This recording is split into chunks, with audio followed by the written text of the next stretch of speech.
nipotee, wewe ndiye uonekane na unene pamoja na kanisa. Acha yaliyo yako yatendeke, wanadamu yapate kushindwa. Kwa jina la Yesu Kristo. Acha atmosphere kutoka mbinguni ndiyo ionekane kanisani. Ya kigeni ipate kushindwa, Bwana. Kila mmoja wetu, Bwana, atulie chini ya uwezo wako, akisubiri lile ambalo utakalo nena kwake kwenye mchana wa leo. Kwa jina la Yesu. Amen. Amen. Jina la Bwana libarikiwe. Praise be the name of the Lord. Na wasalimu katika jina la I Bwana greet you Yesu all Kristo. in the name of Jesus Christ. Nashukuru Mungu kwa kuwa ameniwezesha kuwa hapa I leo. thank God to have enabled me to stand here today. Wiki mbili zilizopita sikuweza kuwa hapa. 2 weeks ago I was not here. Nilikuwa safarini. I was on a journey. Na Bwana alinilinda. And the Lord protected me. Na leo niko hapa. And today I'm standing here. I praise God. Nashukuru pia baraza la kanisa. I also thank the Elders Council kwa kunipa muda kama na huu. They have given me time like this one. Kusimama mbele za to kanisa. Stand in front of the church. Ili tuchangie sote so we can neno la share Bwana. the word of the Lord. Mbarikiwe na Mungu awabariki. God bless you and thank you so much. Pamoja na hayo, together with that, mwezi uliokwisha, last month, tulianza somo, we started a study juu ya kufunguliwa, about deliverance. Na ilikuwa tarehe 3 ya mwezi uliokwisha. And it was on the 3rd of last month. Na ninadhani Sunday iliyopita, and last Sunday as well, ndio ilikuwa mwezi mzima tukilishwa neno hili. It was a month that we've been fed this word. Watumishi mbalimbali wamekwisha kusimama Different hapa. teachers stood here to teach us this. Na kila mmoja alikuwa na topic tofauti na mwingine. Everyone had a different topic from one another. Na leo tena, and today, Mungu amekujalia wewe na mimi. The Lord has given us a grace to you and me. Tupate tena kuchangia neno lingine. So we can share another word. Ambalo liko tu na lengo la juu ya ufungulivu. That has the same purpose as deliverance. Na kwa wale waliotangulia, and for those that came before, kuna neno moja ambalo labda tutakumbushana kabla there is a word that we're going to remind each other, ambalo lilikuwa kwa Luka mtakatifu sura 4, in Luke chapter 4, na mstari wake wa 14 unaweza kuendelea. Verse 14 go down. Ni wakati Yesu yeye mwenyewe alienda nyumbani kwao, went to his own house. Na wakati alipopewa neema ya kufungua kitabu, by the time he was given the grace to open the book, akafungua kitabu mahali ambapo kunaandika juu ya kufunguliwa. He opened the book where it was written about deliverance. Na ikiwa alifungua mahali pale, and the reason why he opened there, alijua ya kwamba kuna watu there were people ambao wanahitaji kufunguliwa. that needed to be delivered. Kuna watu ambao wanafungwa, there are people that are in captivity, na wanahitaji watoke katika vifungo hivyo, be released from those captivities. Na ikiwa Mungu alitaka, and if God will, mwezi mzima na nusu huu sasa, tuko nalishwa hili neno, ana shabaha na wewe, ana shabaha na mimi. Sema jina la Bwana libarikiwe.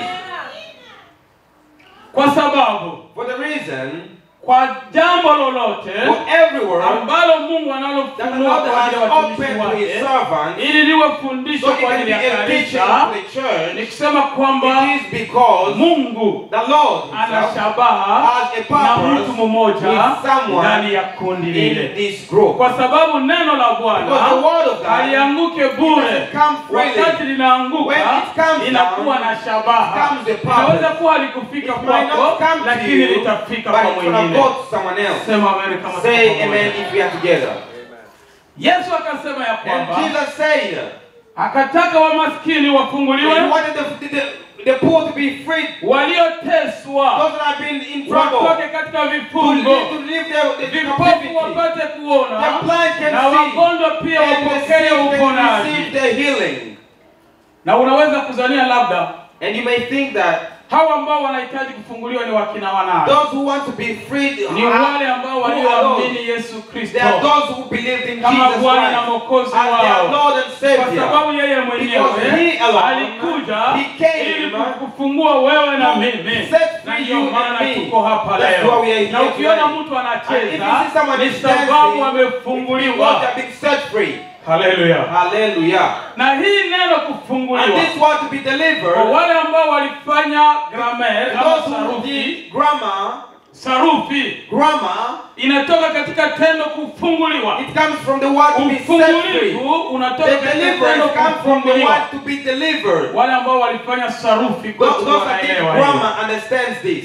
Na maana yake ni nini? And the meaning of this is to be set free. Hallelujah. Amen. Yule asiyefungwa, the person who is not in captivity cannot be set free. Unapofunguliwa unatoka katika kifungo. You come from captivity. Unakuwa huru. That means you are being freed now. Na kabla tuingie kwa somo lingine, before we go to our teaching, nina kitu kimoja hapa. I have something here. Labda tungekuwa kwa École de Dimanche, in the Sunday school, ningeliweza kuuliza.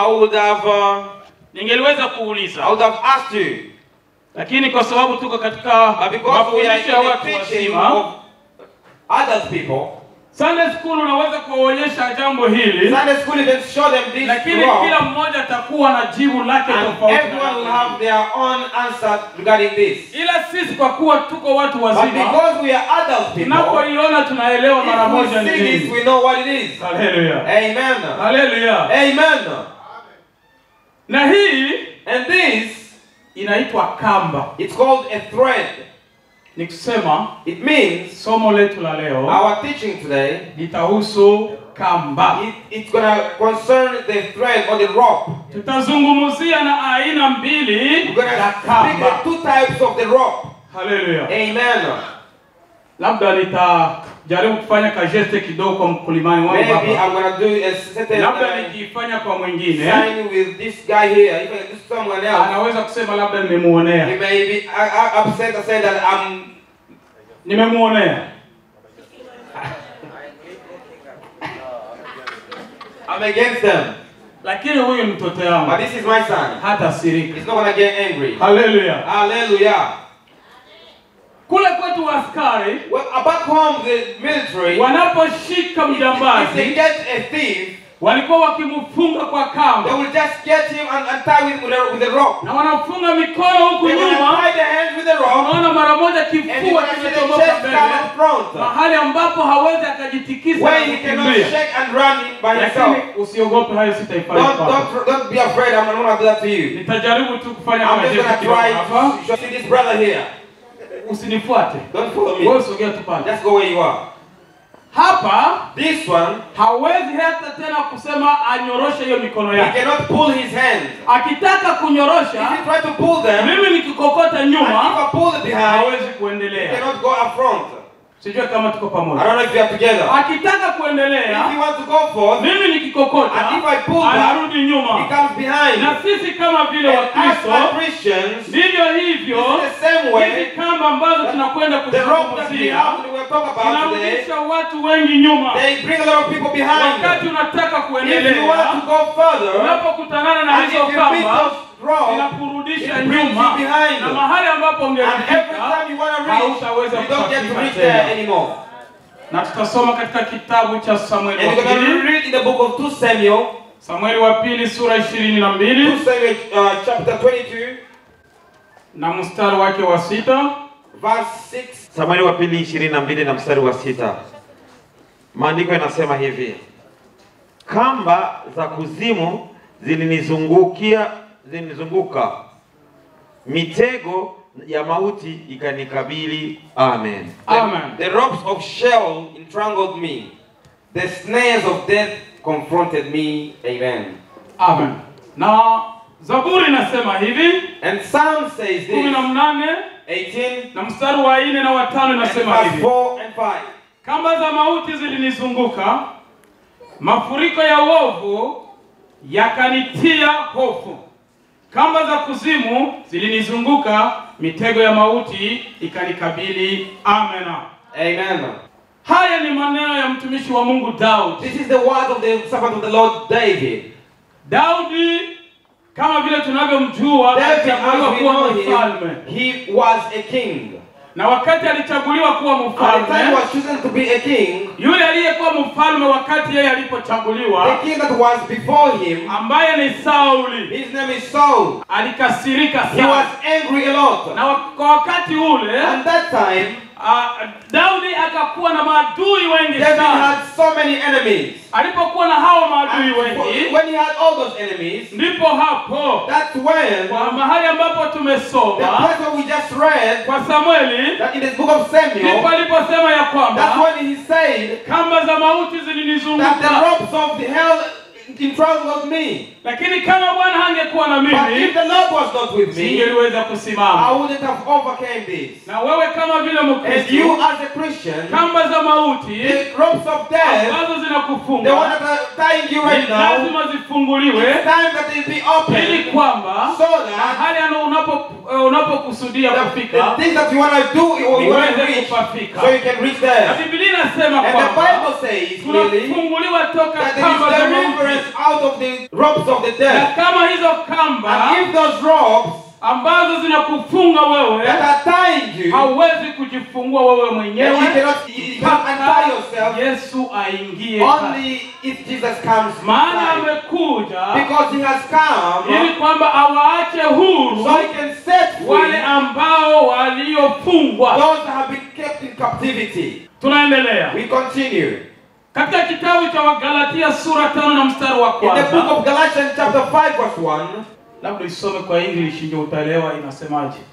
Kama kuna yule ambaye amepata kwa mkutano kabla yeye angala anatafutisha, anaweza kusoma. Galatians chapter 5 verse 1. Yeah. For the freedom Christ set us free, stand firm, then and don't submit again to the yoke of slavery. Okay. Ndio yoke. hiyo kamba tu. Ni kamba. Na Biblia inasema ya And the kwamba Bible says kongwa the rope ni kifungo cha shingo. is a chain tied in the neck. Wewe fikiria, Think about it. ikiwa unafungwa kwa shingo, If you've been tied in the neck, utawezaje kumeza chakula? how are you going to swallow the food? Utawezaje kufanya ni kuzungumza? How are you going to speak? Na umefungwa kwa If shingo. you are tied in the neck, Wakristo Christians ni lazima funguliwe kutoka kongwa la have to be shetani. set free from the Maana dhambi ambazo because the zinazokufunga sin wewe that is tying you up ni kamba za mauti is the ropes of death. ambazo haustahili kumuona That's Yesu wakati ungali you na hizo cannot see kamba. Jesus when we have those. Ni lazima ufunguliwe. You have to be set free. Kwa Kiswahili yetu ya Kongo In the inasema Bible, in hivi, our Congolese Bible, it says Kristo alitufanya huru kwa that uhuru. Jesus made us free. Kwa hiyo simameni, For that, let's stand up msiingie tena katika and kongwa don't get back to the la rope utumwa. of the slavery. Haleluya. Amen. Kama unakuwa na hizo kamba If you have still ambazo those ropes zinakufunga that wewe, are still tying uko you, mtumwa. you are a slave. Ni lazima kila mmoja wetu It's important that every one of us apiganie jinsi ya to kutoka katika fight, to seek utumwa, how you're going to ili remove kwamba yourself from tumuone slavery. Yesu. So we can see Jesus. Wakati Yesu mwenyewe amekufa When msalabani, Jesus died on the damu cross, yake imemwangika the blood was kwa ajili shed yako na kwa ajili yangu. because of you and me. Hatustahili tena kuwa tena We don't have to wafungwa. be slavery Lazima again. tufunguliwe We katika have to hizo be kamba za delivered maisha. from those ropes. Jina la Bwana libarikiwe. Praise the name of the living God. Bila Kristo kuingilia kati, Without mpendwa, Jesus, hizo kamba zitakupeleka mahali mapabaya. those ropes will take you very Na far. hauwezi kujisaidia And you mwenyewe. cannot help Na yourself. ikiwa umefungwa na And if hizo you are kamba, tied with those ropes, unakuwa kwa kongwa la you shetani. are in the ropes of the Ni devil. lazima ufunguliwe It's important that you have to be set free na kukimbiza and to shetani, run away from the devil, ili kwamba hizo kamba so that those ropes ambazo that zimekufunga have been tying you ziweze to kufunguliwa. be set free. Tumishi aliyeingia hapa ya mara pili baada ya aposto The teacher who came here after the alieleza ya apostle, kwamba he said that vifungo this haviogope captivity, mtu yeyote. they're not afraid for anybody. Haijalishi It doesn't wewe ndio matter. unaweza kuhubiri You are the sana, person who preach a lot here. haijalishi wewe ni It doesn't matter if mwombaji you are the prayer ambaye warrior. unaweza kuomba na That you mlima can pray unaondoka. until the mountain Haijalishi moves. kama It wewe ni doesn't matter bishop, if you are the haijalishi archbishop. kama wewe ni It mwimbaji doesn't matter if mkubwa, you are the big singer. yani haviogope. It doesn't. He's not afraid of anybody. Kama vile tumesema kwamba As we read here, dhambi ni kongwa. that the sin Na is the nikadhalika rope, sawa it's vile the sin chain. as a chain. Leo uko hivi, Today you are like this. kesho uko hivi. Tomorrow you are like this. Leo uko hivi, Tomorrow, today you are this. kesho uko hivi. Tomorrow you are different. Yani Wakati unataka kuendelea, the time you want to go forward, those chains pulling you back. Usiendelee. So you can't go forward. Maana unakuta wamoja That's when you find out walikuwa waimbaji, that they were singers, lakini hawako hapa. but they're not here anymore. Wamama walituimbia wakasema The mother sing and told us that. Wakatuimbia wakasema They said, chochote upandacho, everything that you sow is what you're going to reap. Ni lazima yale uliyofanya, that what you do. Ukiwa na kamba utaivuna hivi. When you're in the rock, lakini kama umeipanda ukiwa huru, you sow them when you're free in Jesus Christ, you're going to be free again. Praise be the name of the Lord. Na hizi kamba zote and these rocks zinaonekana katika matendo can be seen through the doing tunayoifanya. That's what we see. Kanisani uko hivi, in the church you're like this, unapotoka nyumbani and if you're at home you're like this. Uko kwa Wakristo uko hivi, you are the Christian you're like this, kwa wapagani and if you're the pagans you're like this. Wamama, Mungu awabariki kwa wimbo hii. May the Lord bless you, mothers. Alafu unataka kutaja namna ya kamba. And I'm going to speak the types. Nina list karibuni ndefu kidogo. Because I have a little elongated list. Inaweza kuwa haiko yako. It cannot be yours. Lakini but inaweza kuwa ya jirani yako. It can be for your neighbor. Hallelujah. Amen. Kamba moja inaweza kuwa haiko yako. One rope cannot be yours. Lakini iko ya ndugu yako. But it's for your brother. Na kwa ajili ya hiyo, and together with that, ingekuwa vizuri, it is good ninapotaja list ya hizo when kamba, I'm saying the list of these ikiwa ropes, ni yako, if it's yours, sema asante Bwana, say thank you Jesus, because you want me to be set free from this rope. Kama ni ya ndugu yako, if it's your brother, sema asante Mungu, say thank you na uanze Jesus, kumwombea hapo kama ukitaka. Pray for your brother if you want. Unaweza kuwa ufungue kinywa, you may not be open your mouth, but inside your heart, you will be ready praying for them. Na hiyo kamba inaweza kufunguka kwa ajili yako. That rope will be set free from him. Ndio maana, and that's why, usinipige mawe baada ya kutoka hapa. Don't throw stones at me when I leave maji usiniime maji. And if I ask you for water, don't kiwa nimegusa kwa moyo wako. If I touch your heart, ni neno la Bwana. It's the word of God. Hallelujah. Amen. Na nimeeleza kwamba tuna aina mbili ya kamba. I said that we have two types of the rope. Ambazo tunataka kuzitaja that we want to speak about here. Ya kwanza, and the first one, kuna kamba, there is a rope ambayo wewe mwenyewe that yourself unataka ikufunge. That you want it to tie you. Kuna kamba, there is a rope ambayo wewe mwenyewe that you have tied yourself ikufunge with. Ya kwanza, that's the first one. Ni kupenda vita. Is to like war. Mara kwa mara wewe every time you like you're always in battle. Haijalishi ulituimbia sifa na mabudu. It doesn't matter if you're the one who praise and worship. Lakini unapotoka nje, but if you're out there, inakuwa vita. You like battling. Mimi Pascal ninahubiri hapa. Me Pascal, I'm here preaching. Lakini nikitoka nje, when I'm outside there, vita na Papa Leo. I'm in battle with Papa Leon. Kupenda vita.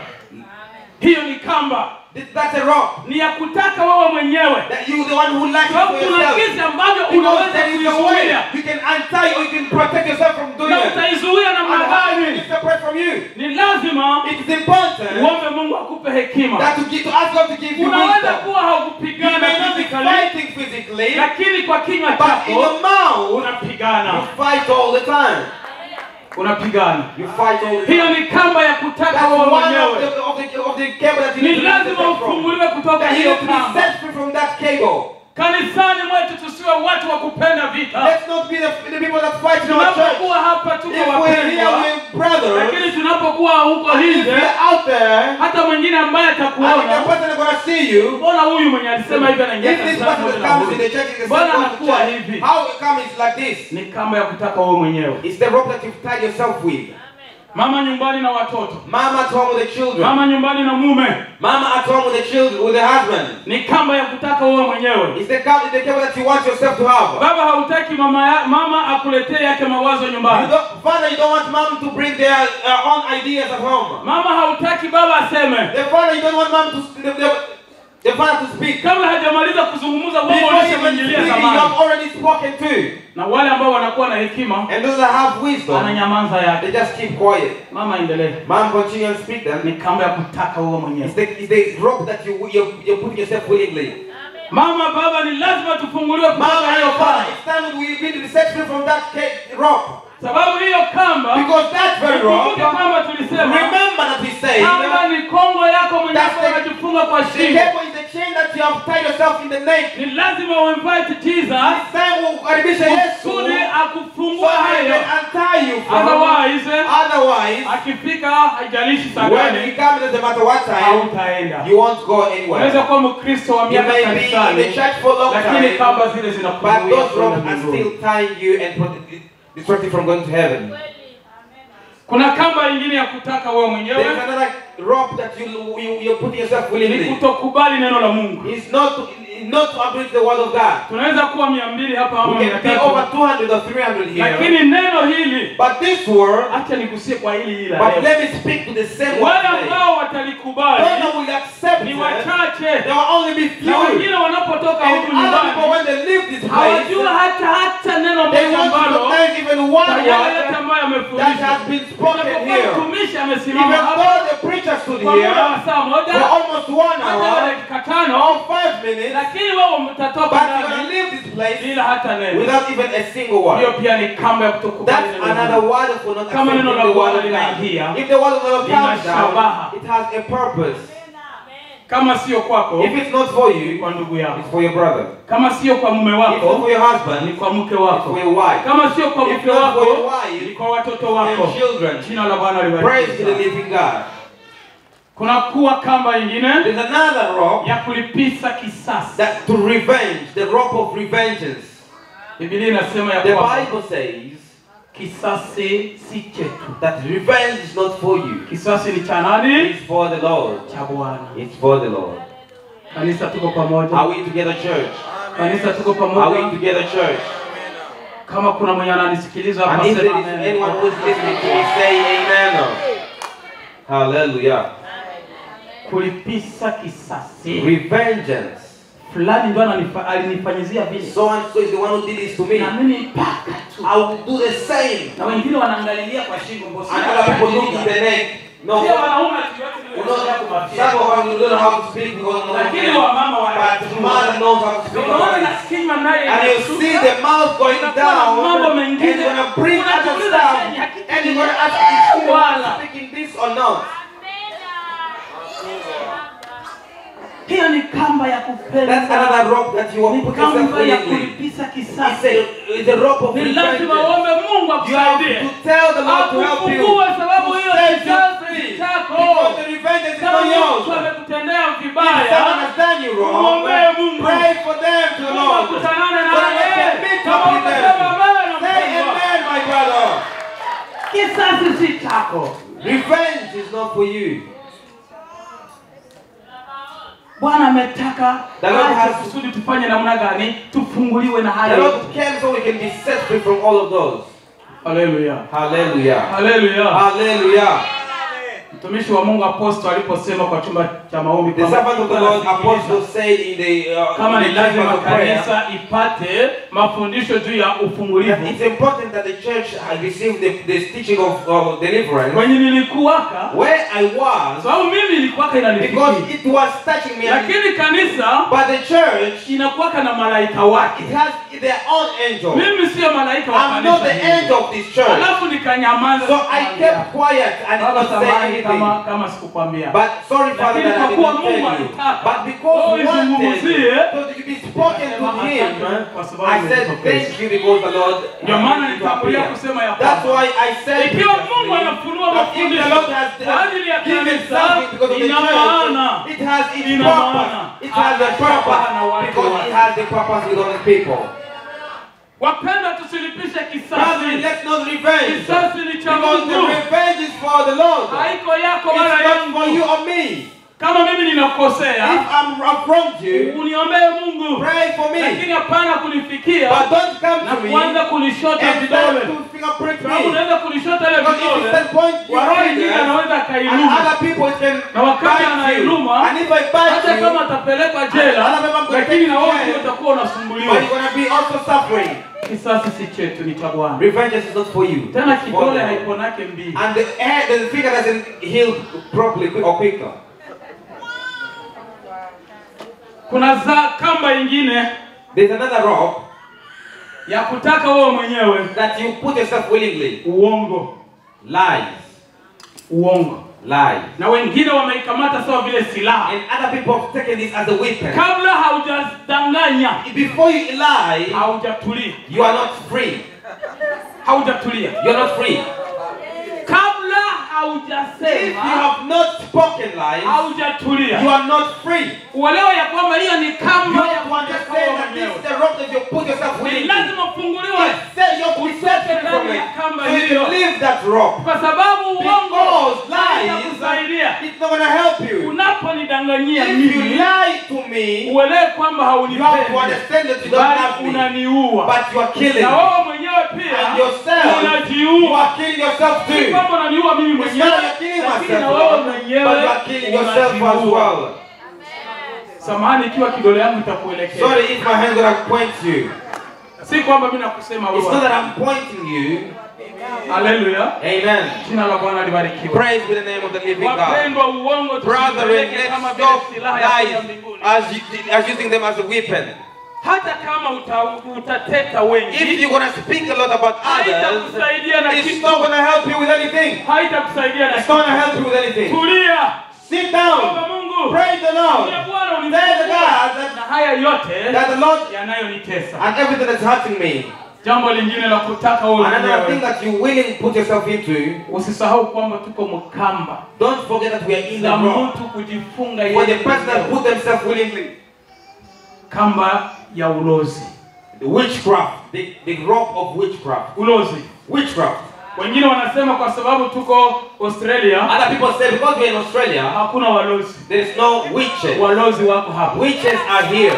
Walozi wako hapa. Witches are here. Mahali ambapo watu wa Mungu wako. Where the people of God are united, the witchcraft cannot be far from that.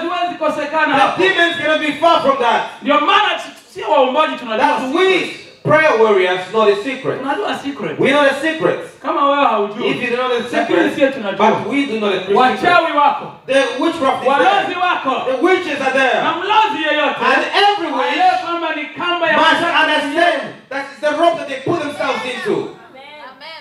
Ni lazima invite Yesu. It's important that you invite Jesus so they can be set free. Kama amekwisha kuwa na hiyo usafi, you have the witchcraft, you cannot take yourself from it. Hata kama watasema even if they say what and what, hata kubali, he wants to remove himself Yesu tu, unless Jesus, ambaye alikufa msalabani kwa ajili ya kufungua hiyo fungwa, aingilie kati na kufungua and to remove you from that captivity. Jina la Bwana libarikiwe. Praise the name of the Lord. Kwa kanisa yetu ya Self. For our church of Self. Kanisani kulikuwa wamama wachawi. In the church there were witches. Na mmoja yao and one of them anaingisha ona ni saa. And if there is time ya kutoa injili, to preach the word of God, anagusa kwa mfuko wake, they touch their pocket, ile irizi yake anaichomeka, and remove their witchcraft, mtumishi wa Mungu, so that the man of God is preaching, maneno kwa ajili ya uchawi, and the word that's coming from the witchcraft, na kufunga maneno mengine, and to tie other words, ambayo mtumishi angelitoa kwa ajili ya kanisa, that the preacher gonna bring for the church. Lakini, but siku za mwizi, the days of the thief ni 40 is only 40. Hiyo siku, and that time, ndio ilikuwa siku ya wokovu. It was the time for salvation of that witch. Siku alifunguliwa huyo mama. And the time that she was set free. Alipogusa kwa mfuko wake. And when the time when she touched her pocket. Sababu hii vikwembe ya wamama na because all these ropes for the ladies. Mama anapojifunga kikwembe. When the ladies was opening their rope, you don't know what is inside. Alafu. And then. Huyo mama, that very lady, jinsi alivyogusa, when they were touching, kusimamisha ile and want to bring their witchcraft, mkono haikutoka, even the hand did not come from there. Ilibakilia huko. It stuck that side. Mpaka mtumishi alimaliza injili. Until the man of God finished the word, tu hivyo. And the man, the lady was still there. The time when to bring the hands, no. Mpaka ibada ilimalizika. Until the service finished. And after that, kanisa lilipokwisha, when the church finished, unaona kuna wale ambao wanataka kumuona mchungaji. There are all people that want to see the apostle like yule mama ndiye alikuwa wa kwanza. That lady was the first one who went there. Na wakati alienda, and by the time she went, anatoa machozi. And she went crying. Sikukuwaka hapo, sijui alitembea. I know I was not there because I don't know how she was walking. Lakini uelewe mtu, but you have to understand that the person ambaye anaona kwamba mtego wake haikamata, the trap was not, didn't get anything. Uelewe jinsi anaweza kutembea. Just understand how they must be. Au wewe mwenyewe ukisha Or yourself, if you are disappointed. Uelewe na wewe jinsi unatembea. You have to understand how you walk. Mama yeye ndiye alikuwa wa kwanza kumuona mchungaji. The lady was the first one to see the man of God. She was weeping. Asema mtumishi. And the servant of God. Mimi niko na jambo nataka. I have a word that I'm going to speak about to you. Pastor anasema ni jambo gani mama? And the pastor said, what's the word you're going to say? Asema niko miaka mingi. That it's been years ninafanya hii kazi. that I've been doing this job. Lakini leo and today nimeona tofauti. I've seen the difference. Kisha anamwambia ni kazi gani? And the servant of God asked, what kind of work do you do? And she opened the wrap and showed. And the hand had something. Tumishi akasema and nieleze. Tell me. Mama anaeleza jinsi anafanyaka. The lady started saying what she does. Tumishi akamwambia, and the servant of the Lord said, sitakuombea. I'm not going to pray for you. Mpaka wale wengine wote until all of them ambao mnafanyaka hivi that you do the same job together, walete kanisani. Bring them to the church. Usudi nyote so that all of you uweze kufunguliwa. will be set free. Mama akasema, that lady said, nitaendaje? How am I going to go? Na mimi mwenyewe when myself siyasaidiwa. I haven't received my help. Inabidi kwanza mimi nisaidiwe. I have to get help first. Nipate ushuhuda so I can have the testimony that I'm going to take to them. Bas. Therefore, pastors watumishi wa Mungu ni wengi. The servant of the Lord went. They were really merciful. Maombi. They prayed and prayed and prayed and prayed and prayed. Chupi inaanguka. The bottle fell down. C'est la parole. It's the word of God. Amen. Hallelujah. Amen. Pamoja na hayo, together with that, yule mama, that mother, when the bottle fell down, hapo sasa akasema ya kwamba, they say that mimi nimefunguliwa. When I'm set free, ninaweza sasa kwenda kuwaleta wale wengine. I have to bring the others to God. Na kama chupa zingine nyumbani, other bottle at home, yote ukitaka kwa muda kama na huu, at the time like this, nitaipeleka. I'm going to take them. Sisi tunavichomaka hapa. We just burn them straight away. Sisi tunavichomaka. We just burn them straight away. Nimesema kwamba sisi waombaji tunajua. I said that us prayer warriors, we know it. Tunavichomaka hapa. We just burn them straight away. Hallelujah. Hallelujah. Ndio maana usitembee. That's why I don't walk. Nakudhania ya kwamba wachawi hawako. Wachawi wako. Wachawi ambao uko. And you the witch who is here, uelewa ya kwamba you must understand hiyo ni kamba that is the rope ya kutaka wewe mwenyewe. That you willingly put yourself into. That you have to welcome Jesus so you can be set free. Praise the name of the Lord. Kama ingine ya kutaka mwenyewe. Another rope is theft. Ni wizi. Is theft. Unaweza kuwa hujawahi kugusa mfuko. You may not be stealing from other people's pockets. Lakini uko mwizi. But you are still a thief. Uko mwizi. You are a thief. Labda nitaisema na ile inayofuata sijui. I'm going to say it together with the one that's following. Uko mwizi. You are a thief. Labda utajiuliza. You're going to ask yourself. Mimi sijawahi kugusa mfuko ya mtu. I've never touched someone's pocket. Lakini kuna wale ambao watu wanaiba kwa mayele. But there are other people who steal. Mimi naenda kwa Papa leo. I go to Papa Leo's house. Papa unikopeshe Papa Leo, give me $2,000. Ninataka nunua gari. I want to buy a car, but I don't have $2,000. Papa Leo ananitrust. Papa Leo is trusting me.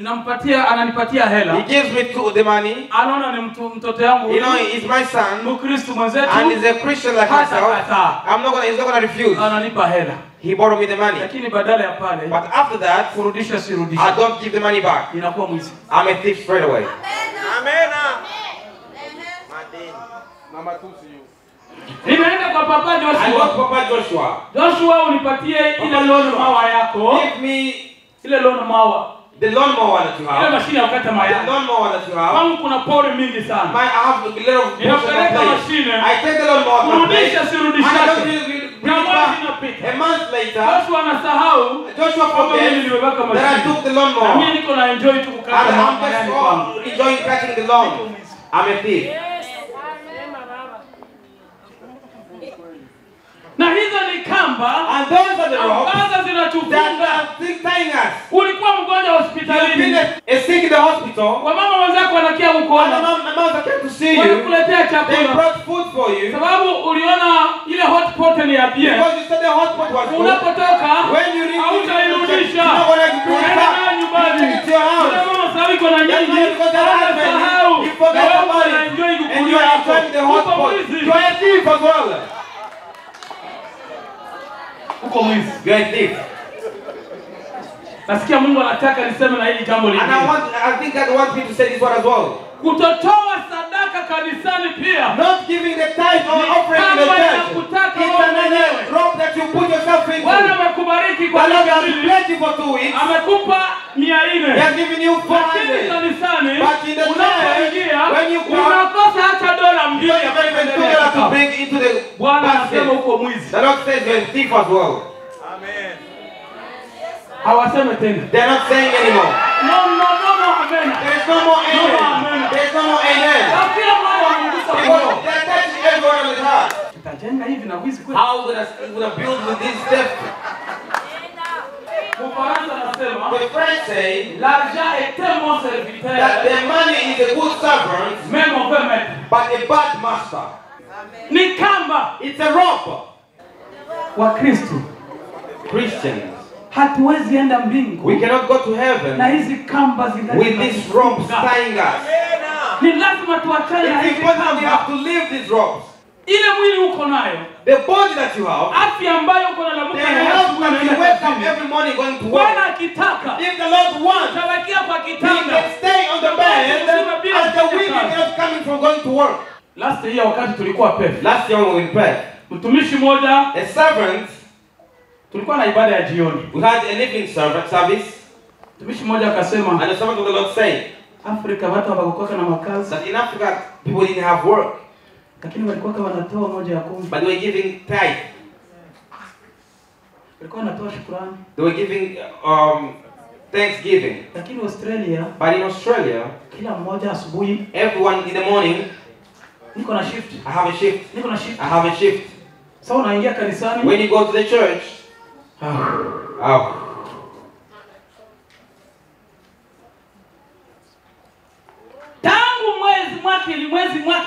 since the beginning of the year, mpaka inafika December, until December, roho yako temwe. Your heart knows the truth. Roho yako temwe. Your heart knows. Haujawahi kusimama. You have never stood here and bring even $10 in this basket. Unahitaji ufungulivu. You need deliverance. Sababu mtu akiokoka, because if someone is saved and ukiwa huru, if you are free, and everything is free, hizo pesa and your money that you have, ukifariki leo, if you die today, utafanya nini? What are they going to do? The good doesn't. Unaweza kulamukia huko unatafutia watoto. You can go and work for the children. Unafanya savings. And do your saving. Lakini siku unakufa, by the time you die, kama hawataona kama uliweka, because they won't see that you saved, they're going to destroy you. They're going to destroy you. Na unaingia kanisani hautoa hata sadaka. And you're going in the church and you're not offering anything. Nilikuwa kanaona wazazi wetu huko nyumbani. I was seeing the parents out back in Africa. Akiona yeye hana pesa, if they see that they don't have money, wengine wanaenda tafuta makuni. Others they're going to go and get the firewood. Ndio wanaleta kanisani. And they're going to bring them to church. Sasa lakini kwa kweli I'm very deep. And kila mmoja awe kabisa wazi mbele za Mungu. Open in front of God. Hakuna anayemaliza. There is no one that makes 2 weeks here in Australia without getting only $20. I'm saying the lowest. You know how much you get. And I know how much I get as well. But the Bible says we are thieves. Ni kamba ya kutaka it's a rope that we put ourselves in. Lazima kanisa tufunguliwe. It's time that the church will be set free.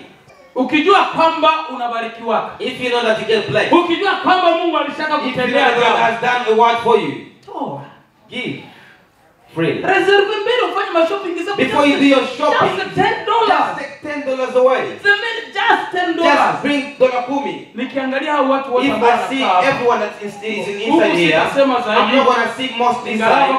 Because many are still selling beignets, beignets. Ukisikia mimi nasema alienda uzisha mabeignets. And if you think that ameenda KFC, they still go to KFC, or they are still going to McDonald's working there. Ndio mabeignets za kwetu. That's what we call beignet back home. Lakini kuanzia but from this side going that side and all this side. Kisha muone Pascal anasape vest. And you're gonna see Pascal wearing his suit. Labda vest ni ya 700. Maybe the suit is $700. Lakini yeye kanisani, but if he comes to the church, $5. he only brings $5. Ya kuweka ndani ya kikapu. To bring in the offering basket. Niko mwizi. I'm a thief. Niko mwizi. I'm a thief. Hapo tunafungwa jamani. And that we lazima tufunguliwe. We need to be set free. Hatutapanda. We're not gonna go anywhere. I go to heaven unless we still in those chains. Hizi kama ambazo zinatufunga. In those ropes that still tie us. We have to be set free and left them. Kuna jambo lingine. There's another word. La kutosifu na kuabudu. Not worshiping or praising with other people. Ni kamba ya kutaka it's another rope that you put yourself willingly. Inapokuwa wakati wa if it's a time to praise, kusifu na to kuabudu, praise and the worship, utaona hawa mbele tu all in front they are worshiping and all people in front, but the one at the back are sitting down. Ni kamba inakufunga. It's the rope that is tying you. Unaikalia tu. You are still sitting down. Sijui kama umekuwa na I don't know why you are ever thinking that is sticking you to the ground. You cannot even shake. Na kuna wakati unasikia and other people, jamani tusimame. Brothers, let's stand up. And other people are still looking at others like this. It's like they're not here. So distracted. They are all distracted. Ni kamba. It's another rope. Ni kamba. It's another rope. Nakumbuka siku moja nilisimamaka hapa. I remember the day I stood here. Nikasema hakuna mzee. There is no old person here. More than Papa Leon. Lakini mwangalie kisi Papa Leon anaweza. But see Papa Leon when he's na wabiana wanaikala kiti. And all the young men sitting down. Unafungwa. Youth, you are tied. Kamba ya kutaka. It's a rope that you put yourself into. Hii kanisa inaitwa free. This church is called free. Penyo. Free Pentecost Church. Wanafunga nani? Who is tied? Ukitaka kulala chini. If you want to sleep down, sleep down. Ukitaka kuruka. If you want to jump, jump. Kama mwenye walishaka inaambia si. Is there any person that told you? They told him that it's too much. Who has been told like that? Who has been told like that? Lakini kamba yako ambayo umefunga kwa shimo mwenyewe for yourself, that is the one that's making you sit down. Ni lazima ufunguliwe kutoka hiyo. You have to be set free from that as well. Point ya pili. The second point. Tumesema aina mbili tunatazungumza. I said we have only two types we're going to speak about. Hayo yote ambayo nimetaja ni kamba ya kutaka wewe mwenyewe. All we've spoken is the rope that you willingly put yourself. Kuna kamba nyingine ya kutotaka. The other rope that you put yourself there unwillingly. Inakufunga. It's lakini wewe haukupenda ikufunga. But you didn't want it to tie you. Ya kwanza. The first one. Ni kugawa nguo zako ande zote. Is to give your clothes in disorderly manner. Unagawa nguo ande zote. Just give your clothes in disorderly manner. You don't know what you are doing. You just give your clothes away. Hiyo ni kamba. That's another rope. Ya kutotaka. That you're not supposed to put yourself willingly. Kuna kamba nyingine. There's another rope. Ya kulomba bila mpaka. To beg. Begging all the time. It's another rope that you put yourself in without knowing. Uko na hiki lakini you are in this unapokea pesa but you want other people to lakini unaendelea tu kulomba asking people. Ni kamba ya kutotaka. It's another rope that you put yourself in. Lazima ukate hiyo. It's time to tie from that in Jesus name. Kuna kamba nyingine. There are other rope ya kuhangaika huko na kule. Go up and down. Hautulie fasi moja. You're not settled in one place. Leo uko kwangu. Today you're at my house. Baada ya saa nyingine uko on a place you're in a place house. And a place up at Steve's house. Unapoteza rezo. You are losing network. Hawajua watakuangalia. They don't know where to search you from. Hiyo ni kamba. That's another rope. Ya kufanya namna gani? Ya kutotaka. That you put yourself there unwillingly. Kuna kamba nyingine. There's another rope. Le parole bizarre. The word that doesn't have a meaning. Wewe unajiongelea. You are the kind of people that they just wewe haureserve hata they don't have reserve. You don't think what you say. You don't know who you are speaking to. You don't think what the outcome is going to be. It's another rope that you put yourself without knowing. It's tying you, but you don't want to have it. You need a deliverance. Unahitaji ufungulivu. Kuna kamba nyingine. There's another rope. Manque de respect. Lack of respect. Manque de respect. Lack of respect. Kuna wakati mimi naiambia kama ni English. There is so many. It's the English from Australia. You know, in Australia here. Kuna wakati mimi nakiambia but I always rebuke my children. Hi guys. Hi guys. Hi guys. Hi guys. Hey. Who is the guy? Who is the guy that you are saying that to? Ukifika mbele ya wazazi, if you come in front of the parents or adults, don't speak that slang. Usiseme ile Australian slang. Sema jambo papa. Say hello papa. Hi daddy. Hello father. Hi mommy. Hello mother. Hi brother. Hello brother. Hi guys. Hi guys. No. You are lacking of respect. Unaniona mimi niko baba watoto. I'm a father of children. And you're asking me jambo. Table or what? Hata kama uniite mwanaume. Even if you don't call me man. Ni jambo papa. Say hello father. Because I have children that call me father. Ni kamba. That's another rope. Lazima ifunguliwe. It's time to be set free from it. Kuna kamba zingine za majina. Other ropes are for the names. Na hiyo inatokana na kiburi. And this comes from the pride. Bwana wetu, our master, hapendezwe na wenye kiburi. He doesn't like pride people. Hapendezwe na wenye kiburi. He doesn't like pride people. Katika yale maneno yote everything the Lord that doesn't like kiburi kimo. It's pride. Mama usiwe na kiburi mbele za mume wako. Mother, don't have pride in front of your husband. Baba usiwe na kiburi mbele za mke wako. Father, don't have pride in front of your wife. Watoto, children, usiwe na kiburi. Don't have pride in front of your parents. Ni lazima tuwatii wazazi wetu. It's important that we respect, we obey our parents. The book of Deuteronomy says that if you want to live longer, respect your father and mother, so that your days can be elongated. If you don't do that, it's up to you. But the word of the Lord has fallen already. There's another rope ya kutotaka mwenyewe, that you put it, that it ties you unwillingly. Kutoolewa. Not getting married. Wewe unataka kuolewa. You want to be married. Lakini but haujapata yule ambaye anakupenda. You don't have someone who loves you. Ni kamba ya kutotaka. It's another rope that is unwillingly inakufunga. It is tying you. Lakini wewe mwenyewe but yourself, hautaki hivyo. You don't want to be like that. Lord Mbongo aliimbaka eti Lord Mbongo singa that the rope singa inafunga, yani iko sawa vile inafunga. That it's like the rope is tying you. Unataka uolewe. You want to be married, lakini but hauolewe. You're not getting married. Iko kamba. It's another rope ya kutotaka. That's unwillingly. Kubeba mimba, to be pregnant, au kubebesha mimba, or to impregnate someone, ni kamba ya it's another rope that is tie you unwillingly. Unaweza kuwa hakuipenda. You might have not want to do that. Kesho nakumbuka tumbo. But tomorrow you know the stomach is there. Ni kamba. It's another rope. Ya kutotaka. Unwillingly one. Lazima tuzikemee hizo. It's time that we have to rebuke them. Kuna kamba nyingine. There is another type of rope. Ya kufungia vitu viunoni. That is to tie things in your waist. Ni vitu vinaonekana sawa vile kwetu Afrika walikuwa makana rasta. They call it wala bushanga. Bushanga unafungia mkiuno. You just tie them in the waist. Kama uko nayo. If you have it. Baada ya kutoka hapa. Before you leave this place. Uilete. You have to bring them. Kusudi. So that. Watumishi wakuombee. The servant of God can pray for you. And can be gone. Kamba. It's not going to help you anything. Haitakusaidia. It's not going to help you anything. Kumbuka ni tangu wakati gani uko nayo. Remember since when you've had it. Lakini haitakufanyizia hata lolote. Never helped you in any day. Ni kamba. It's another rope. Ni kamba. It's another rope. Inabidi tuondoe hayo yote. We have to remove that as well. Tuelewe ya kwamba we have to understand Yesu Kristo that Jesus Christ akikuweka huru, if he sets you free, utakuwa huru, you will be free, huru and free siku every day. Na utakuwa pia nini? And you'll kweli. Amen.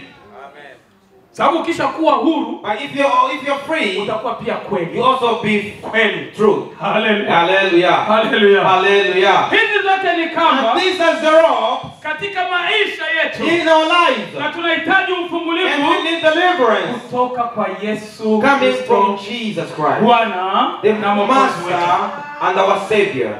Uelewa ya kwamba you have to understand that fimbo that the sticks pasipo kukusaidia without helping you ni kama mkia ya imbwa. It's like the dog's tail. Sijui kama kuna mtu ambaye I don't know if someone is listening to me very well. Fimbo. That a cane. Fimbo. A cane or a stick. Pasipo kukusaidia. Without helping you. Ni kama it's like mkia. The tail ya imbwa. Of the dog. Hizi kamba zote unazo. All these ropes that you have. Lakini hazikusaidia. They're not helping in anything. Ninazilinganisha kama vile mkia ya imbwa. I compare them like the dog's tail. Imbwa ina mkia. The dog has a tail. Lakini ile mkia haisaidia. But that tail does not help anything. Na hizi zote ni kamba ambazo zinakufunga. And these are the ropes that tie you. But they are not helping you with anything. Unahitaji ufungulivu. You need the deliverance. Labda utajiuliza kwa nini hizi. I don't know, you may ask yourself why. Sababu kama ingekuwa za kukusaidia. Because if they were helping you. Afadhali ingelikuwa sawa vile ya ng'ombe. Sababu ng'ombe anakuwa na mkia. Na kumsaidia kufukuza mainzi. Lakini ya imbwa. But the dog's one. Iko tu pale. It's just there. It doesn't do anything. Uvivu. Laziness. Uvivu. Laziness. Ni kamba. It's another rope. Unaanza kazi, you start work bila kumaliza. Without finishing. Neno la Mungu linasema. The Bible says. Alaaniwa mtu yeyote. Cursed be the person that starts the work of God with laziness. Uvivu. With laziness. Ni kamba ya kutoka. It's another tie, the rope that's been tying you. Ndoto za kupigana usiku. The dreams that you fight at night. Ni kamba. It's another tie rope. Unalota ulishakuwa mringi. You think that you're already in the ring. You're fighting with someone. Iko kamba. It's another rope. Ni lazima unahitaji kufunguliwa. Deliverance. Unalota umebeba mimba na umezaa. You dream that you have pregnancy and you're already giving birth. It's another demon that you've been through. You have to be set free. Kukula nyama usiku. To eat meat at night. Iko ulozi. It's witchcraft. Ni kamba ya kutoka. It's another rope. Ni lazima ufunguliwe. That you have to be set free from. Na ulizo ni hili. And the question is this. Je, uko namna gani na maisha yako? How are you with your life? Haya yote ambayo nimeyataja. All I have spoken today. Yako ni ipi? Which one is yours? Usione mwingine. Don't see your brother. Mwenyewe jiulize. Just ask yourself. Yangu mine is which of those? Yangu ni ipi? Which one is mine? Mpendo unapofunguliwa. Brother, when you set free, kuna sababu ya kufunguliwa. There is a reason to be set free. Na hii ya kufunguliwa. And this one to be set free. When you've been set free, unakuwa independence. You have independence. L'indépendance est très importante. The independence is very important. Kwa maisha ya mtu. In the life of a human being. Lakini ukiwa na haya yote. But if you have all of these, uelewe ya kwamba you have to understand na independence. That you do not have independence yet. Na wale ambao wanafunguliwa. And those that are set free, kuna pia amani baada ya kufunguliwa. There is also peace. Na amani baada ya kufunguliwa. And the peace will be set free. It's in the book of John. Sura 14. Verse 14. Na mstari wake. And the verse wa 27. And 27. Sitasoma tena. I'm not going to read there again. Lakini but hapo ndipo kuko. That's where there is. Kwa wale ambao wamefunguliwa. The people that have been set free. Unapofunguliwa. When you have been set free. Unapata amani. You get peace. Hautateswa tena. You're not going to be kwa sababu Yesu ameingia. Because Jesus has entered. And you have been set free. Jina la Bwana libarikiwe. Praise the name of the Lord. Na kwa kumalizia. And to finish, tutasoma kitabu cha Ufunuo. We're going to read the book of Revelation. Ufunuo sura 2. Revelation chapter 2. Na mstari wake wa 5 pekee. And verse 5 alone. Tunaweza tukaisome hapa. Tunasoma katika jina la Yesu. Amen. Basi kumbuka ni wapi ulipoanguka ukatubu. Ukayafanya matendo ya kwanza. Lakini usipofanya hivyo, naja kwako. Nami nitakiondoa kinara chako katika mahali pake usipotubu. Amen. Remember then how far you have fallen. Repent and do the works you did at first. Otherwise, I will come to you and remove your lampstand from its place, unless you repent. Amen. Hapa mtu akisha kufunguliwa. If a person has been set free, ni lazima urudishe yale mali yote. You have to bring back everything that you owe. Na utairudisha kwa kutubu. You're going to return them by repenting. If you don't repent, linasema ya kwamba the Bible says yale yote everything ambayo ulipokea that you receive kwa hila in trouble. labda ulipompokea Yesu But when you receive Jesus, haukufanya handover. you did not do the handover. Ni lazima ufanye handover. It's time that you do the handover and bring everything to the table so you can be set free, so you can be free. Na ukiwa huru, And when you are free, utakuwa kweli you will kweli. be free and free. Na baraka za wale ambao And the wanaofunguliwa blessing for those that have been set free, you utazipata wewe will mwenyewe. receive them alone. Kitabu cha Timotheo wa In the pili book of Timothy, 2 Timothy, sura 2 chapter 2, na mstari wa 21. verse 21. Bwana awabariki. May the Lord bless you Amen. so very much. Hallelujah. Hallelujah.